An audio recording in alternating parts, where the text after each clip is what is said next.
Today we're going to be doing something a little bit different. We're going to be talking about healthy boundaries. I talked about in our last video how we're doing a series over healthy expectations. This is part of that whole series.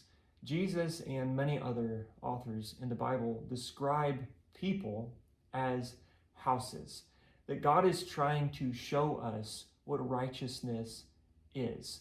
And he uses houses for people as a metaphor to set up who you are, who you're not, what you're responsible for, and what you're not responsible for. So this is a little bit of a misnomer, because if you've begun reading some of these are actually unhealthy boundary formations. So we actually have the first house here, and I'm going to break this down. The first house is a compliant, and then we have avoidant, and then lastly we have controlling. So the first one that's missing the mark is the compliant. The compliant is the person that I was describing in the previous video.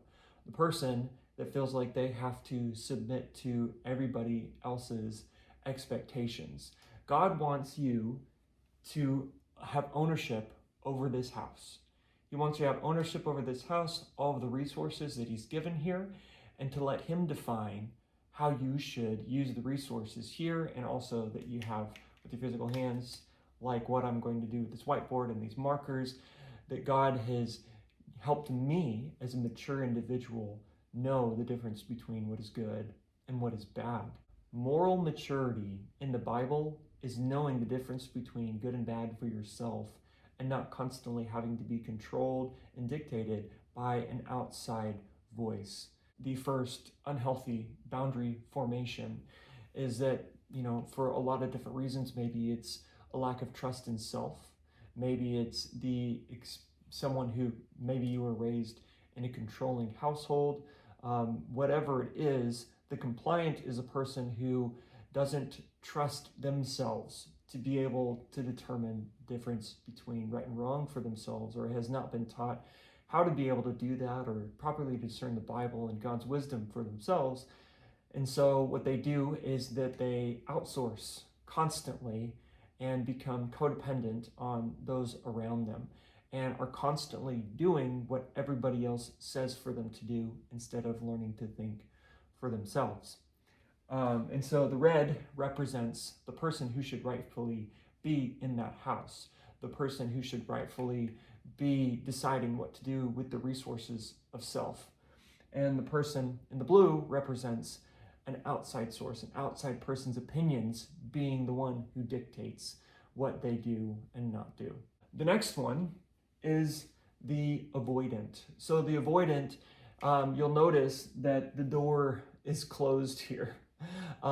Every single one of us should have doors on our house here, right? We should have the ability to say no. But we should also have some windows. We should have some ventilation, right? If there's no ventilation in a home, it's actually very unhealthy to not have ventilation. So there should be some permeability, that there should be the ability to let good things in and the ability to keep bad things out. The compliant allows a lot of stuff in, and doesn't discern between what might be good to be let in and what should be kept out. As the avoidant is just completely like everything is being kept out. And in many cases, the reason why this is because the avoidant has experienced some real pain, some real wounds early on in life, or throughout life, that there have been constant things, or maybe in their adult life there was something that happened that was very traumatic, very wounding and painful for this person. So instead of opening up the door to allow good things in, this person has said, I'm not going to trust at all, and I'm actually going to close the door. But the negative aspect about this is that most of the time, the reason why the avoidant has closed the door, and also you see that there are no windows on this house too, is because of pain. So what inevitably happens is that actually painful things are kept in. And many times people who are avoidants end up actually becoming recipients of more pain. And they don't receive help. They don't receive the good things that are external. They hold in the bad things, and many times actually unwittingly allow more bad things to happen to them, unfortunately. And so God wants us to develop trust again. He wants us to open the doors back up. He wants us to be able to determine the difference between right and wrong again, instead of just saying, I'm not even going to be a part of it anymore. I'm not going to take the risk anymore to learn and grow and discern. I'm just going to shut it all down. But Jesus came and became vulnerable to demonstrate and model and teach us what healthy boundaries look like. And the last one is controlling. So controlling, you'll notice that this house is actually a bit bigger than the others, because the controlling is setting up boundaries for everybody else around them. That the compliant says, hey, you come in and take over the house. The avoidant says, hey, nobody is coming in. But then the controlling is saying that, no, I think I know what's best for all of you. Many times, the controlling person has either been given everything that they have wanted.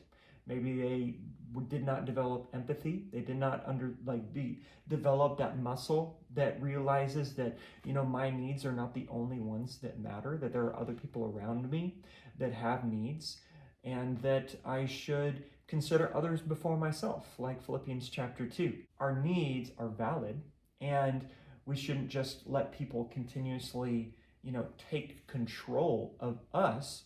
And that's also where the controlling tendency might come to, is instead of becoming avoidant or compliant, they say, well, if you're going to try and control me, then I'm going to take control of the situation, and I'm not going to be taken advantage of again.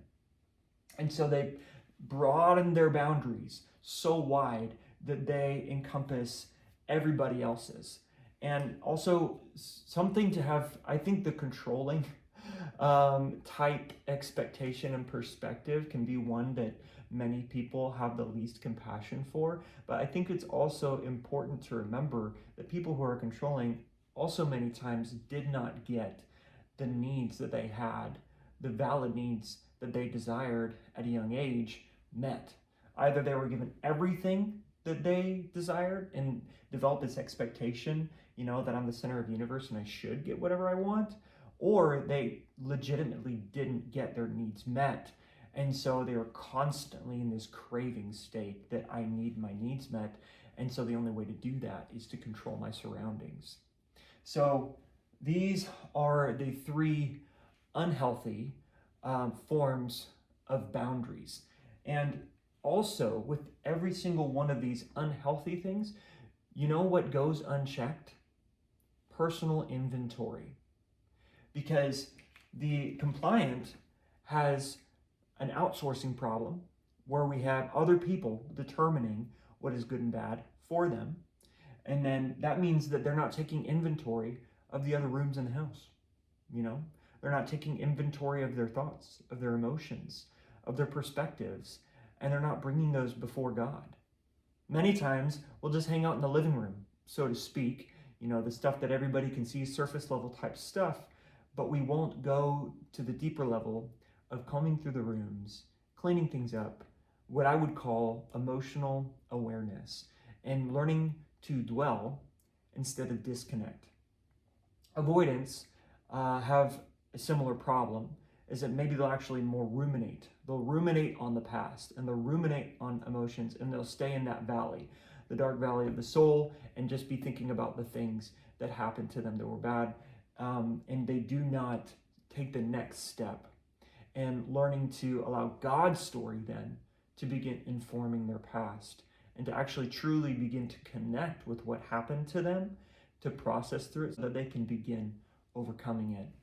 And then also the controlling, they're too busy looking at everybody else's problems and what needs to be going on in other people's lives in order for everybody to be happy, are also too busy to take inventory of what's going on inside the house. In short, healthy boundaries looks like learning to be responsible over what God has asked you to be. That is your own emotions, behavior, and beliefs. and then to empower other people to walk out and do the same. That means carrying each other's burdens. That means considering others before yourself. But that does not mean that you deny the fact that you also have needs and that you need to take care of yourself as well and to receive God's love for you and to enjoy God's creation for yourself and your own family in these things. Jesus showed us how to live right with God and other people so that we can bring that order to our own lives too. Freely you receive, now freely give. We need to learn to receive, dear church. So learn to be responsible over what God called you to be, and then help others to do the same without outsourcing and letting everybody else tell you how you need to live your life, instead of learning to say no and to take charge of yourself and your own behavior, thoughts, and emotions, without shutting down completely and just turning inward without letting anybody in, and then also without overreacting and trying to take control over all situations. And in this way, we can really begin to bring peace and harmony to ourselves and to the world around us. Hey, next video, we're going to be breaking down one of these two, whether it's going to be controlling or avoiding. We're going to dive deeper into what might cause that and some scriptural basis on how we can overcome these struggles. So God bless you, and I hope you have a wonderful day. Bye.